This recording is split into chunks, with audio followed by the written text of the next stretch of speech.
Hi, I'm Catherine. Welcome to Strange and Stranger, a podcast of a strange girl talking about strange things. Rambling is an art.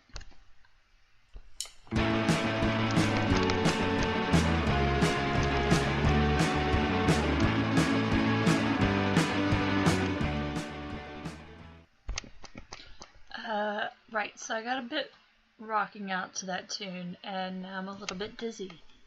So welcome to today's podcast. This week brought some unusual turn of events, and, well, my mistakes are here for your enjoyment. Today we are going to be talking about medicine. So part of being chronically ill is you have like a healthcare plan, and you have like a rehab portion, and you have like a mental portion, and you have I don't know, lots of other stuff. But one of the aspects of, well, specifically my care, is medical intervention, pharmacology. Now, being that I've worked in pharmacy for nearly a decade, I'm quite used to the pharmacological interventions of things. Right. So, that did not prepare me for what was going to be introduced into my system. So just quickly, I've given up on life and trying to remember what medicines I'm supposed to take in the morning and the evening. And have hence gotten one of myself the oldies Monday through Sunday, morning and night pillbox. Put my pills in there so I can just pop them out, pop them into my mouth, and not think about it for a second longer. However, this didn't turn out to be a foolproof plan. So, you're sitting there going, why is this idiot talking about medicine? That's the dullest subject ever. Possibly. However, me being the person who doesn't ever quite do anything in the correct fashion means that I stuffed it up. Surprise, surprise. Right. So, blood pressure. I have medications to increase my blood pressure. I have medications to decrease the chance of tachycardia. And so that's the blood pressure side of it. In the morning, I take Panadol with caffeine to try and sort of boost myself in the morning and go, I can get through this day, as well as fish oil. I'm not a huge supplements person, but there's a lot of proof behind fish oil, and I take a multivitamin just because B vitamins are good for you. There's lots of other things that are good for you. All of my blood tests have come back normal, and they said, go for it, have a multivitamin. It's not going to hurt you. What else is in my morning medications? I take naproxen for aches and pains, and I take fexofenadine for allergies during the day. That appears to be it for my morning medications. So those are my morning medications. Now, at night, it gets a little bit more complicated. The pills are smaller, but they're more interesting. So to start off with, again, we take some fish oil, morning and night. Woohoo! I take a Phenergan for nighttime allergies. One of the odd things that has come along with this wave of illness has been a heightened allergic reaction to just about anything. So, side note, I was watching Sarah Silverman stand up, and it was a brilliant idea. Put a pin in that for a second. So, Phenergan, we're putting a pin in that. Today, I put on a jumper that had been in my wardrobe for a couple of months. It's not a jumper I wear very often. Most of my jumpers were in the wash today, so I decided to put that on because my cousin was coming to visit and I needed something warm to wear. But whether it was moths, dust, who knows, whatever, putting this jumper on like immediately caused me to just turn into a allergen nightmare. So it's yeah, very, very heightened allergic reaction. Again, goes back to what the physio was telling me with the central sensitization. I'm never going to get used to saying those two words together. It hurts my brain. I have to like pause and think real hard. So back to the Phenergan. So I take that at night.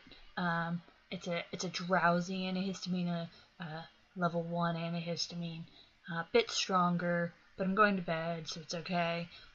Does cause sedation, but yeah.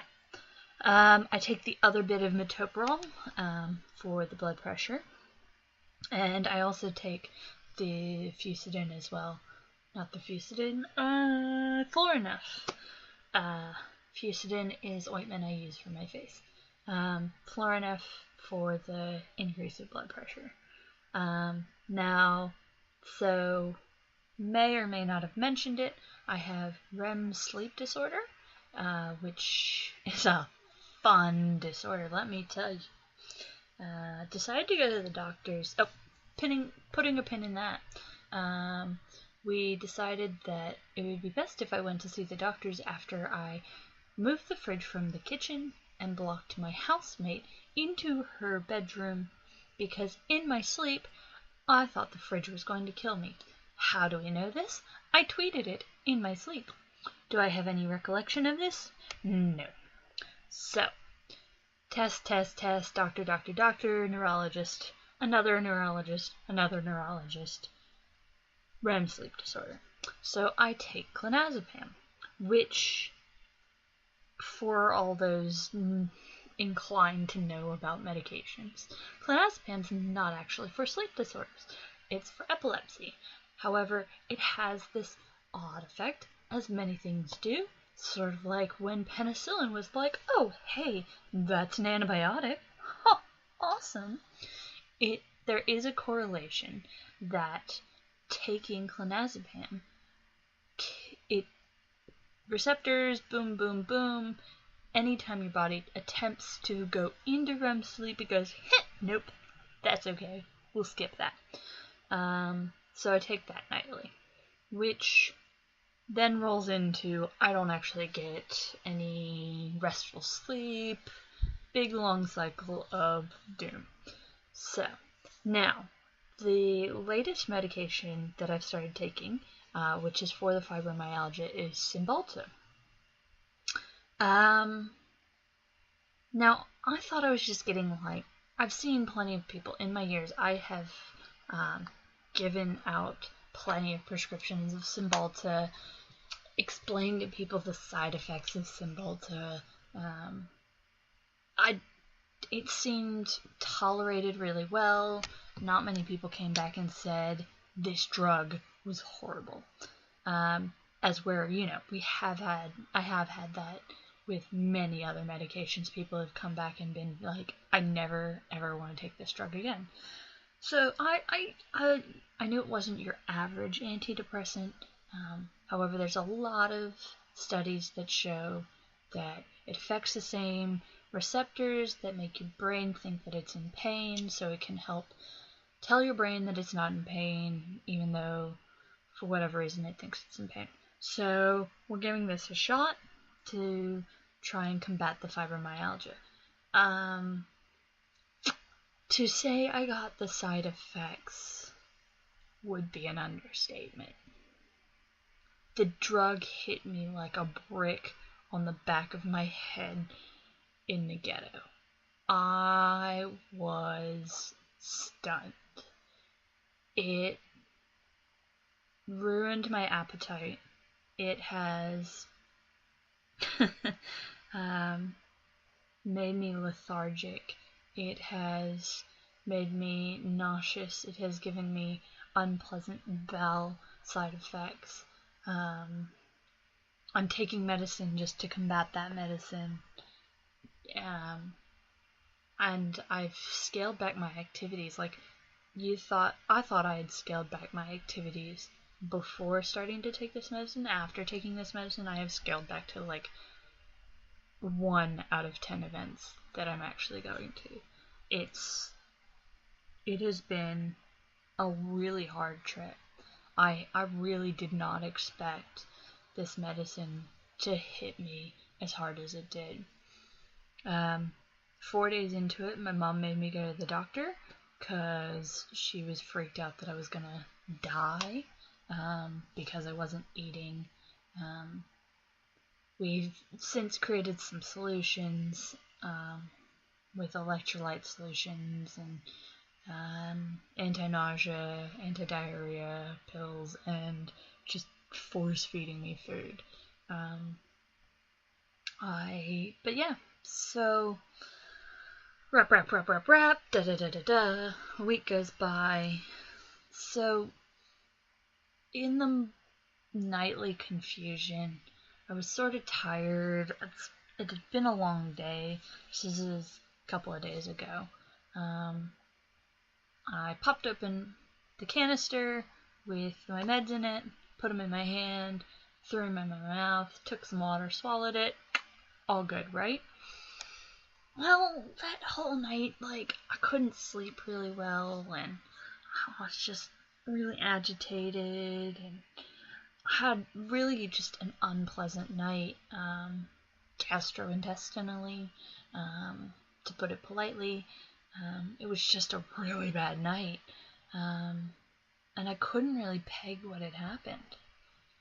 In the morning, popped open my canister of medications, chucked it in my mouth, swallowed it, water, and then it sort of hit me that looked like my nightly medications that I had just taken. And confused and dazed, sort of thought about it, and for whatever reason, my morning medications are in a blue. It's probably to like stop sunlight or something. My nightly medications are clear.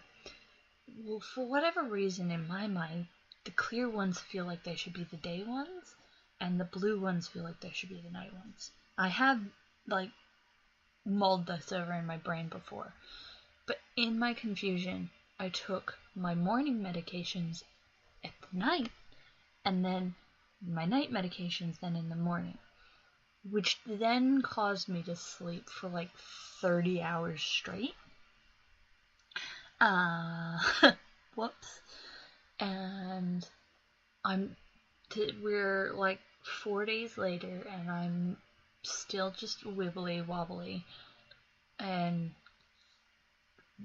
I just can't even. Wow, that was really white. But hey, I'm white. I can't really wrap my head around the weirdness that I feel, and I think this is something that a lot of people who have chronic illnesses can relate to, and I'm probably not telling you anything new. You're probably like, dude, try a decade of that. And you know what? It might be a decade for me, but I'm just starting out, and I'll be completely honest that I was not expecting this. Some of the other medications, like when I've had to be on really strong antibiotics, they sort of wiped me out and made me feel bad. And when I've had to be on heavy painkillers, it was sort of like a little loopy, and that was kind of fun but kind of weird. I've also been at the dentist's office with the gas, and that was also like an out-of-body experience. But like, I can legitimately feel the chemicals messing with my brain. And it's insane. It's like, this is your brain, and this is your brain on drugs. Legitimate, not illegal, legitimate drugs prescribed for you, told to take them by the doctor. But I look like I'm on drugs. I can't walk straight often when I'm really being affected by the drugs. I can't make out full sentences. It's just a catastrophe. So, wow. Again, you can start counting how many times I've said I did not expect this. Now, if this medication isn't to work, then we move on to other medications, which may or may not have similar side effects.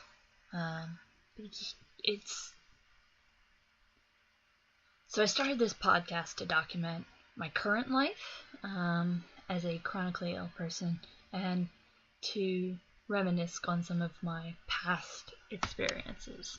So keeping in the theme of medication, when I was 14, I had the misfortune for getting incredibly sick and then having to take medication for a long time.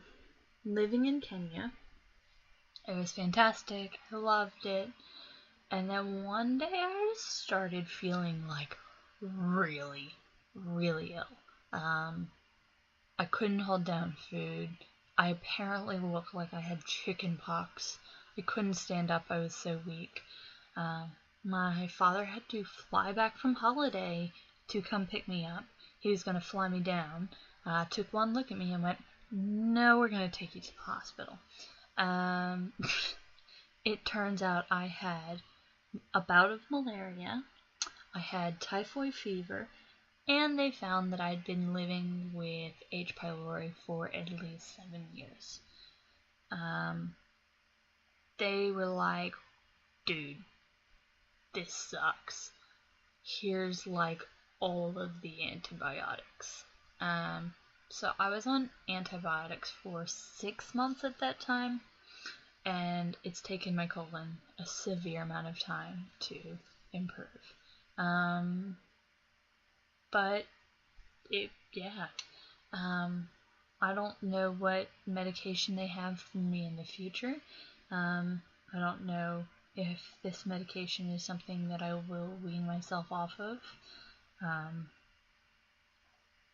But it's been a ridiculous roller coaster, I must say.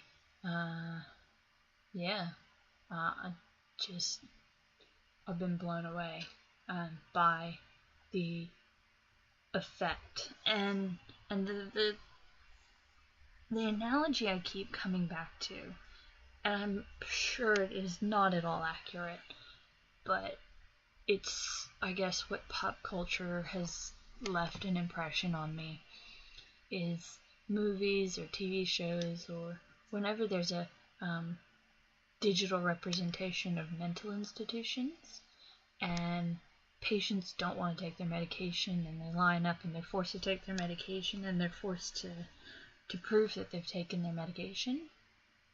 I'm starting to understand that concept, mainly because if I didn't think I should be taking a medication, especially one that had severe side effects like some of the ones I'm taking now, I wouldn't want to take them. Now, granted, I know that they're helping me, and that's not my case. So I have the self-control to take my medication each night, even though I know it's going to wonk me out. But I have a new appreciation for people who are put into institutions and medicated without their consent. Like, that's now a plight that I didn't think I would ever understand, that I am now starting to really understand in a new and not so fun way. But it's kind of crazy. And veering off topic in like a 90-degree angle, I was thinking about how silly of a mistake it was. Like, I just accidentally took my medication at the wrong time, and like for 4 days I've paid the consequences. Well, once when I was like 17, I made a small error, and it cost me for like 4 years. So, we're going to veer away from the medication that I'm taking and veer into the automotive industry. So I grew up in Richmond, Virginia, where you're allowed to get your permit at 15 and 3 months or whatever it is, and then your license at 16. I ended up getting mine at 16 and a half or whatever, but I got a Grand Am little 2-door, fabulous little car, bright red, loved it, and it was just the bomb. Well, it was also a POS, but like when you're 16, any car is an amazing car. Now, I ran out of windshield wiper fluid. Important to note that that's what I ran out of. Now, I had very little knowledge about cars at this time, and I take a lot of context clues instead of asking direct questions. This is something that would save me a lot of headache in the long run. But I'm not good at asking questions. I just sort of try and grab context clues and hope that I can eventually work out what's going on. So, my father told me, just go to the servo, or gas station back in America. They will have windshield wiper fluid. Now I do so. Now I walk in looking for windshield wiper fluid. Also important to note that it was winter. And in Virginia, it kind of snows. Like, not the north of America, the north of the United States type snow, but enough that it's a nuisance. So, putting a pin on that mistake. So, having to put your gloves on and your jacket on and go outside and scrape off your window and turn on your car and wait for it to heat up, go back inside, get warm enough only to have to go back outside again to drive to work was a ritual that I really didn't like. Now, oh goodness. Now, I saw this fluid and it said antifreeze. And I went, genius. I'll put this fluid in, squeeze, squirt, squirt, and my window will be unfrozen. If you're listening to this and you know about cars, then you're already laughing at me. If you don't know about cars, then maybe I can teach you something. Antifreeze is not windshield wiper fluid. It is some other transmission fluid that is used to run your car, not to make your windshield pretty. Now, distinguishable features between these two. Windshield wiper fluid makes your window sleek and quite nice and easy to see out of. Transmission fluid is oily and probably greases up the car so it runs really well. Now, if you take that antifreeze fluid and you pump it onto your windscreen, it is going to become oily and smudgy, and you're going to have a really bad day. So, I do said mistake. Pour the whole bottle in. Go to clean off my windows and almost immediately recognize my problem. Only to realize that I now had to push the windscreen button until I removed all of said fluid, and then try and get the grease off my window. Despite my best efforts, orange power, washing through my windshield wiper tank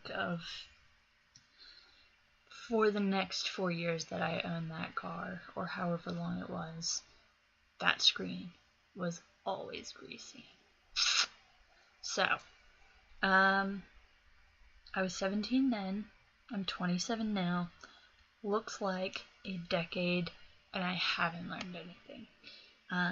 In math, they used to say that my biggest problem was that I would not actually check my basic math. It would be like I'd forget to add a 1, and like my answer would be off because of that.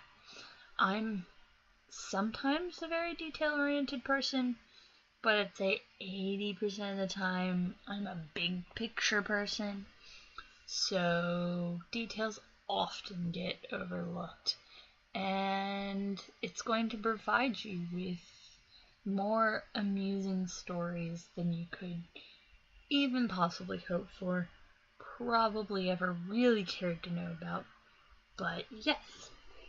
So, reeling back to medication.